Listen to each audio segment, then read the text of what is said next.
New York के किंग्सबरो college में होने वाले करियर डे में अपने वालिदैन के साथ शरीक ये बच्चे और नौजवान हुकूमती इदारों में मुलाजमातों के मौके के बारे में मालूमात हासिल कर रहे हैं। इस करियर डे को जुनूबी एशियाई इमिग्रेंट्स के लिए काम करने वाली एक तंजीम काउंसिल ऑफ पीपल्स ऑर्गेनाइजेशन ने तरतीब दिया है। ये वाहिद है प्रोग्राम जिसके अंदर सारी सिटी स्टेट फेडरल एजेंसी आती हैं और छोटे से लेके बड़े, मेरा मतलब जब NYPD से लेके FBI से लेके सीक्रेट सर्विस तक वो सारे आते हैं और सारे चाहते हैं कि बच्चों को पता लगे। और हम यही चाह रहे हैं हमारे बच्चे जो उनसे यहाँ पे वो ना डरें और इनसे तावन रखें, उनको पता हो कि वो भी एजेंसीज के साथ हो सकते हैं। ऐसे इवेंट्स हमें बच्चों और कॉलेज की उम्र के नौजवानों को अपने काम के बारे में मालूमात देने के लिए काफ़ी अहम साबित होते हैं।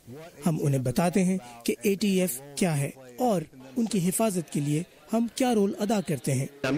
मैं यहाँ कोस्ट गार्ड को प्रमोट करने के लिए न्यूयॉर्क के नौजवानों के साथ राब्ता करने आया हूँ, खासकर ऐसे इलाकों के बच्चों के लिए जहाँ हमारे बारे में बहुत कम आगाही है।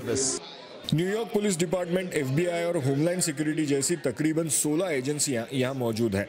9/11 के हमलों के बाद सिक्योरिटी एजेंसीज और अमरीकी मुसलमानों के बीच कुछ बेएतमादी का माहौल पैदा हुआ। न्यूयॉर्क पुलिस डिपार्टमेंट की जानिब से इलाके के मुसलमानों और उनकी तंजीमों की खुफिया और गैर कानूनी तरीके से निगरानी के केसेस भी सामने आए। इस दूरी को कम करने की कोशिश अब दोनों तरफ से हो रही है। जो सी एजेंसी यहाँ पे हमारे बच्चों को भर्ती कर रहे हैं वो उनसे सीख रहे हैं कि जैसे अगर पुलिस डिपार्टमेंट नया मुसलमान पाकिस्तानी अगर अभी भर्ती हुआ है तो वो बता देता है कि अगर किसी ने शलवार पहनी हुई है और उसने शलवार घुटनों से ऊपर करी हुई है, इसका मतलब ये नहीं है वो टेररिस्ट या एक्सट्रीमिस्ट है। इसका मतलब वो सुन्नत अदा कर रहा है, रसूल की, वो ये कर रहा है। इस तरीके से आहिस्ता आहिस्ता उनको भी इल्म हासिल हो रहा है। आई लाइक कंपटीशन और इन सब में कंपटीशन है और ये मुझे चाहिए, इस वजह से मैं गवर्नमेंट एजेंसीज को ज्वाइन करना चाहूँगा।